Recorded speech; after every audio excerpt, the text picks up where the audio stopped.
अगर आप teaching exams की तैयारी कर रहे हैं तो ये सीरीज़ आपके लिए एग्ज़ाम बूस्टर है। आपके मार्क्स इस सीरीज़ को देखने के बाद ज़रूर बढ़ेंगे।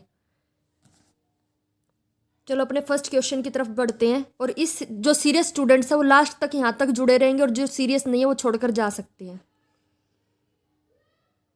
Question 1, interest on capital was allowed even though the partner withdrew excess capital, this is an example of. क्या आंसर दोगे आप इसका? ए, बी, सी, डी, क्या एग्जाम्पल, इसका आंसर क्या होगा? Interest on capital was allowed even though the partner withdrew excess capital, this is an example of error of principle. क्योंकि अगर कैपिटल 10,000 की थी और 10,000 के बाद भी 10,000 के बाद अगर वो 12,000 निकाल लेता है तो ये एरर ऑफ प्रिंसिपल कहलाता है। क्योंकि जितनी कैपिटल थी नहीं उसके बावजूद भी वो 12,000 निकाल रहा है, तो ये एरर ऑफ ओमिशन क्या होता है कि वो भूल चुका है, कोई एंट्री करना भूल गया है। कंपनसेटिंग एरर कौन सी होती है? जो दो साइड एरर होती हैं। ये एरर ऑफ कमीशन भी नहीं है, तो कौन सा आंसर होगा इसका? Error of principle. Cost accounting standard related to, cash से रिलेटेड क्वेश्चन जरूर आ जाता है, एक ना एक पेपर में जरूर आ जाएगा। तो इनके सिर्फ ये नाम याद करने हैं।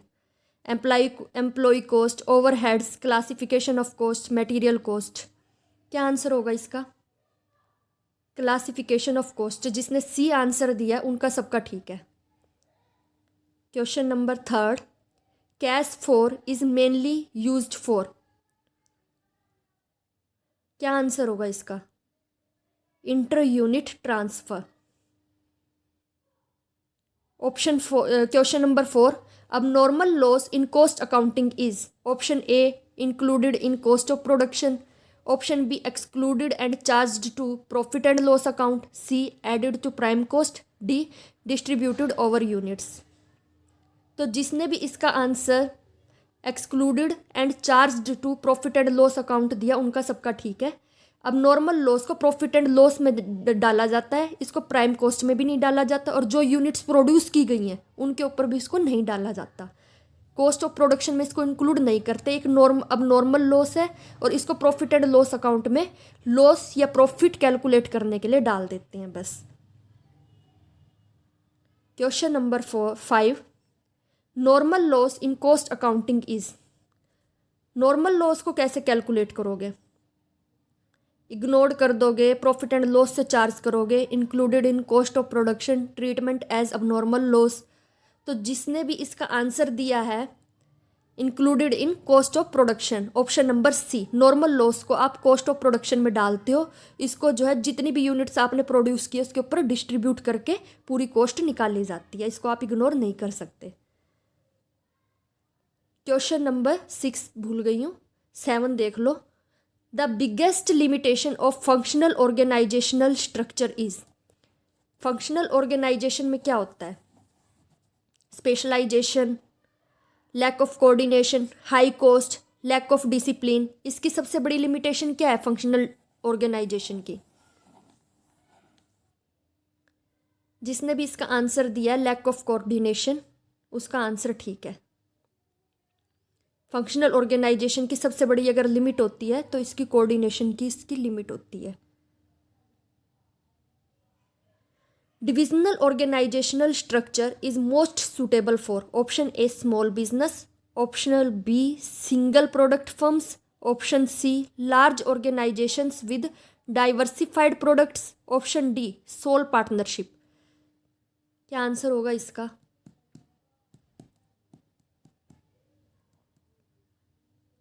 इसका आंसर होगा option number c, large organisations with diversified products. Divisional organisational structure होता कौन सा है? डिविजनल ऑर्गेनाइजेशनल स्ट्रक्चर वो होता है जिसमें कस्टमर्स के बेस पर या रीजन्स के बेस पर जो स्ट्रक्चर को डिवाइड कर दिया जाता है, और उन्हीं के बेस, जैसे सोप का स्ट्रक्चर अलग बना दिया, टी का ऑर्गेनाइजेशन स्ट्रक्चर अलग बना दिया, और हर एक की मार्केटिंग हर एक का वो अलग अलग किया जाता है। तो ये किसके लिए सूटेबल होता है? जहाँ लार्ज ऑर्गेनाइजेशन हो विद डाइवर्सिफाइड प्रोडक्ट्स, जैसे टी का अलग, सोप का अलग, या रीजन्स के बेस पर या प्रोडक्ट के बेस पर डाइवर्सिफाई किया हुआ हो, तो अलग अलग डिवीज़न जहाँ बने हुए हो, इस तरीके से लार्ज ऑर्गेनाइजेशन के लिए यूज़ किया जाता है। Authority combined with responsibility creates, क्या आंसर होगा? Power, coordination, accountability, discipline. क्या आंसर दोगे इसका? अथॉरिटी, इसका आंसर जिसने भी सी दिया अकाउंटेबिलिटी। अथॉरिटी अगर रिस्पॉन्सिबिलिटी के साथ क्रिएट होती है तो क्या बनाती है? अकाउंटेबिलिटी बनाती है। अथॉरिटी का मतलब क्या होता है? किसी को काम करने के लिए पावर दे देना, कि तुम अथॉरिटी देता हूँ, तुम वर्कर से कुछ भी काम करवा सकते हो, किसी भी तरीके से काम करवाओ। उसके साथ उसको रिस्पॉन्सिबिलिटी भी दे दी, लेकिन रिस्पॉन्सिबिलिटी जब उसको मिल जाती है तो अकाउंटेबिलिटी आती है। वो अपनी अकाउंटेबिलिटी का मतलब अपनी जवाबदेही को किसी और को नहीं सौंप सकता। रिस्पॉन्सिबिलिटी को किसी और को दे सकता है, अथॉरिटी भी वो किसी और को दे सकता है, लेकिन अपनी अकाउंटेबिलिटी उसी को रहेगी, उसी की रहेगी जिसको दी गई है। तो अकाउंटेबिलिटी को किसी और को नहीं सौंप सकता वो। Next question, in which stage of product life cycle is competition the highest? किस स्टेज में सबसे हाईएस्ट कंपटीशन फेस करना पड़ता है? इंट्रोडक्शन में, ग्रोथ पे, मैच्योरिटी पे, डिक्लाइन पे? कौन से पे फेस करना पड़ता है? सबसे ज़्यादा कंपटीशन फेस करना पड़ता है मैच्योरिटी स्टेज पर, क्योंकि मैच्योरिटी स्टेज, इसका दूसरा नाम एक और भी है। वहाँ पे क्या होता है, इस पॉइंट पे क्या होता है कि हमारी सेल्स पूरी तरीके से बढ़ जाती हैं। नए नए सेलर मार्केट के अंदर उतर के आ जाते हैं। बहुत ज़्यादा कंपटीशन होता है, बहुत ज़्यादा, क्योंकि बहुत सारे प्रोडक्ट उसी से मिलते जुलते प्रोडक्ट, उसी तरीके के प्रोडक्ट मार्केट में उतर आते हैं। तो प्रोडक्ट लाइफ साइकिल पे सबसे ज़्यादा अगर कंपटीशन होता है तो मैच्योरिटी स्टेज पर बहुत ज़्यादा कंपटीशन फेस करना होता है। Which of the following, question number 11, which of the following is not a feature of maturity stage of product life cycle? Option a stable sales, option b high promotional cost, option c price competition, option d product differentiation. उसने क्या पूछा है? Not a feature क्या नहीं है उसकी, तो इसका आंसर क्या होगा? जिसने भी आंसर बी दिया है, हाई प्रमोशनल कॉस्ट, इस पर नहीं की जाती। प्रमोशनल कॉस्ट सबसे ज़्यादा होती है जब इंट्रोडक्टरी स्टेज होती है, जब कस्टमर्स को प्रोडक्ट के बारे में पता ही नहीं होता, तब प्रमोशनल कॉस्ट की जाती है।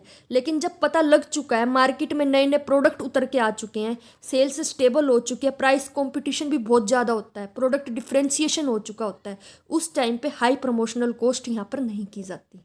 Option number b. Dividend on preference share is, preference share पर जो डिविडेंड दिया जाता है वो कैसे दिया जाता है? गारंटीड होता है, कंपलसरी होता है, ऑप्शन सी फिक्स्ड होता है, ऑप्शन डी टैक्स फ्री होता है। किस तरीके का होता है? प्रेफरेंस शेयर के ऊपर ऑप्शन नंबर सी इसका आंसर है, फिक्स्ड होता है। Dividend of preference share is fixed 6%। इसका फिक्स्ड का क्या मतलब है? जब भी कंपनी को प्रॉफिट होगा तो सबसे पहले जो डिविडेंड दिया जाएगा वो इक्विटी शेयर होल्डर से पहले भी प्रेफरेंस शेयर होल्डर को डिविडेंड दिया जाएगा। फिक्स्ड होने का मतलब ये है। यहाँ पर गारंटीड नहीं होता, कंपनी को लॉस हो जाए तो नहीं देगी। कंपलसरी है, ऐसा भी नहीं है। टैक्स फ्री है, ये भी नहीं है। लेकिन फिक्स्ड होता है, अगर कंपनी को प्रॉफिट हुआ तो इक्विटी शेयर होल्डर से पहले प्रेफरेंस शेयर होल्डर को डिविडेंड मिलेगा ही मिलेगा। Question number 3, debenture holders are considered as a owners, B creditors, C promoters, D partners. क्या आंसर होगा इसका? इसका आंसर होगा ऑप्शन नंबर बी, क्रेडिटर्स होते debenture holders. Balance in share forfeiture account is transfer to, share forfeiture account का balance को किस में ट्रांसफर होगे? P&L में करोगे, capital reserve, general reserve, securities premium, कहाँ ट्रांसफर करोगे? देखो, P&L अकाउंट में नॉर्मल जो लॉस या प्रॉफिट होते हैं वो लिखे जाते हैं। कैपिटल रिजर्व कौन सा होता है? जो कोई असेट बेची है उससे कोई प्रॉफिट वगैरह हुआ है वो कैपिटल रिजर्व में डाला जाता है। तो इसको कहाँ डालोगे? जो जनरल रिजर्व है, जनरल रिजर्व के अंदर शेयर फॉरफीचर अकाउंट को ट्रांसफर किया जाता है। Option number C. Most important question है ये। पार्टनरशिप के पेपर में क्वेश्चन आते ही आते हैं। पार्टनरशिप वाले चैप्टर को बहुत अच्छे से कर लेना। जितने भी मैंने पिछले ईयर के नेट के पेपर देखे हैं, HTET के पेपर देखे, उसमें पार्टनरशिप से रिलेटेड क्वेश्चन बहुत बार पूछे जा रहे हैं। Most important question, if partnership deed is silent, interest on capital is allowed. Interest on capital कितना दोगे अगर पार्टनरशिप डीड साइलेंट है? मोस्ट इंपॉर्टेंट क्वेश्चन, इसका आंसर होगा option number D, not allowed. अगर पार्टनरशिप डीड साइलेंट है तो interest on capital नहीं दिया जाएगा। लेकिन अगर पार्टनरशिप डीड साइलेंट है, इंटरेस्ट ऑन ड्रॉइंग्स दिया ही दिया जाएगा।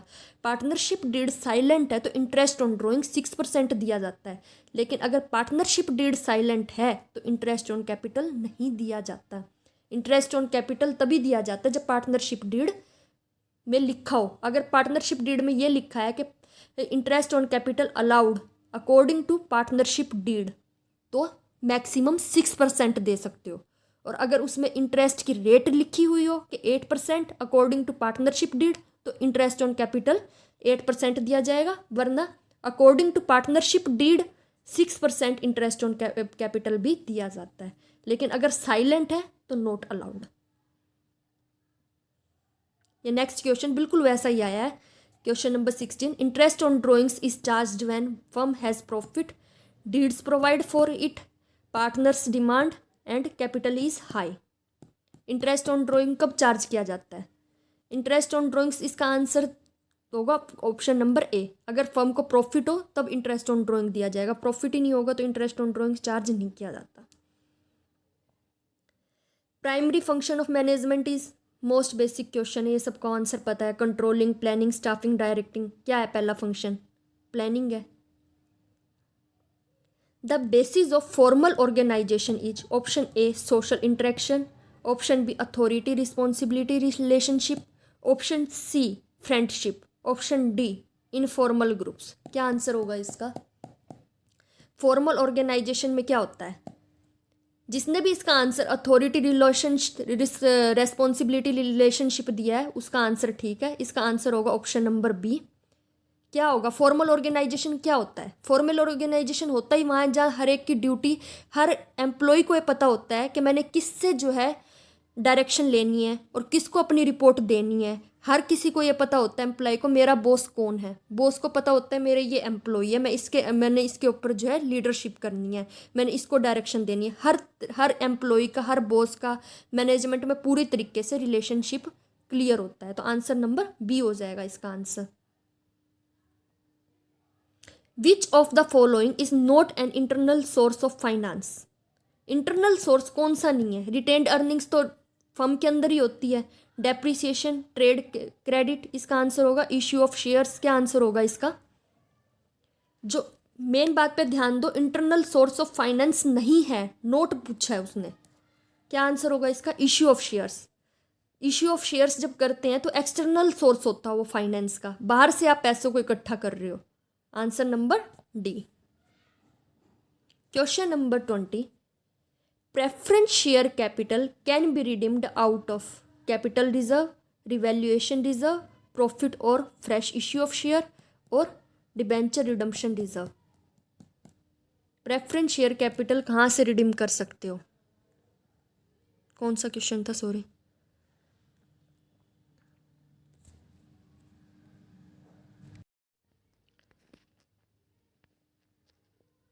Preference share capital can be redeemed out of profit और फ्रेश इश्यू ऑफ शेयर्स। इसका आंसर क्या होगा? ऑप्शन नंबर सी, प्रॉफिट और fresh issue of shares. The most effective tool for cost controlling is budgetary control, marginal costing, standard costing, break even analysis. Cost control के लिए कौन सा effective tool है? इसका आंसर जो होगा वो होगा सी, स्टैंडर्ड कॉस्टिंग। वैसे तुम बजटरी कंट्रोल भी कर सकते हो, ब्रेक इवन एनालिसिस भी कर सकते हो, लेकिन स्टैंडर्ड कॉस्टिंग में आप क्या करते हो? कंपेयर करते हो स्टैंडर्ड के साथ, स्टैंडर्ड प्राइस के साथ, स्टैंडर्ड कॉस्ट के साथ, और डेविएशन का पता लगाते हो। डेविएशन का पता लगा के उस डेविएशन को, अगर नेगेटिव डेविएशन आए तो आप उनमें सुधार करते हो। तो कॉस्ट कंट्रोल का सबसे इफेक्टिव टूल क्या होगा? Standard costing. Which statement is correct? Option A, dissolution of partnership and firm are same. Option B, dissolution of firm always leads to dissolution of partnership. Option C, dissolution of partnership always leads to dissolution of firm. Option D, they are unrelated. इनमें से correct कौन सा है?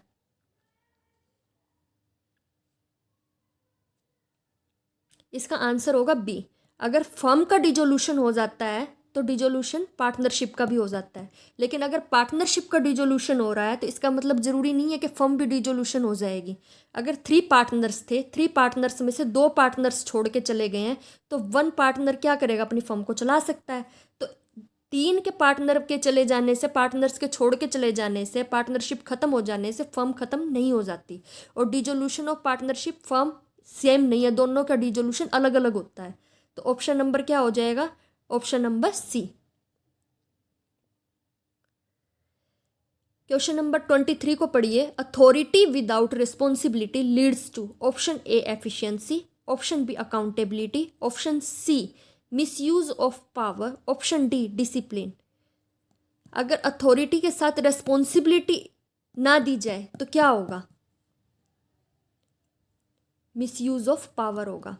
अगर उसकी responsibility ना दी जाए कि अथॉरिटी दी जाए तो अपनी पावर का मिसयूज कर सकता है। अथॉरिटी और रिस्पॉन्सिबिलिटी को दोनों के साथ दिया जाता है तब अकाउंटेबिलिटी बनती है। अकाउंटेबिलिटी को बनाने के लिए रिस्पॉन्सिबिलिटी भी सौंपनी पड़ेगी। Question number 24 question. The main purpose of debenture redemption reserve is. क्या पर्पज है, डीआरआर क्यों बनाया जाता है? इसका तो सीधा सा आंसर है option number C, safety of redemption.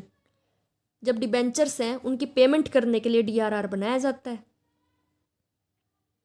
Question number 25। The most suitable strategy in decline stage of PLC, product life cycle. Decline हो रहा है, सबसे लास्ट में आ चुका है, अब प्रोडक्ट की प्रमोशन हो चुकी है, हाई कंपटीशन भी हो चुका है, सेल्स अब गिरने लग चुकी हैं। अब सेल्स जब गिर रही हैं, मार्केट में आपके तरह के बहुत सारे प्रोडक्ट हैं, तो आप किस तरीके से अपने प्रोडक्ट को सेल करोगे? Option number heavy promotion. यहाँ पर हैवी प्रमोशन का कोई फ़ायदा नहीं है क्योंकि आपके प्रोडक्ट जैसे मार्केट में बहुत प्रोडक्ट है, प्रोडक्ट में मॉडिफिकेशन की भी कोई ज़रूरत नहीं है। Cost reduction, market expansion, most suitable, इसका जो आंसर होगा क्या होगा, कॉस्ट रिडक्शन। अगर अब आपको जब मार्केट में डिक्लाइन की स्टेज है और आप अपने प्रोडक्ट को अब बेचना चाहते हो, आपको अपने प्रोडक्ट की कॉस्ट को रिड्यूस करना पड़ेगा। Question number 26। Management is considered a profession because it requires capital, it has a code of conduct, it earns profit, it involves risk. Answer क्या होगा इसका? इसका आंसर क्या होगा? जिसने भी बी आंसर दिया है, it has a code of conduct. Management के लिए आपको स्किल्स की रिक्वायरमेंट होती है, इसके कुछ कोड ऑफ कंडक्ट होते हैं। हर कोई मैनेजमेंट में नहीं आ सकता, कुछ स्किल्स आपको इसके लिए यूज़ करनी पड़ेंगी, बतौर आपको इसके लिए पूरी एजुकेशन लेनी पड़ेगी। तो it has a code of conduct. Unit of command principle was given by, किसने दिया था यूनिटी ऑफ कमांड प्रिंसिपल? एक टाइम पर एक ने ही कमांड देनी है, तो ये प्रिंसिपल किसने दिया था? प्रिंसिपल दिया था फ्योल ने।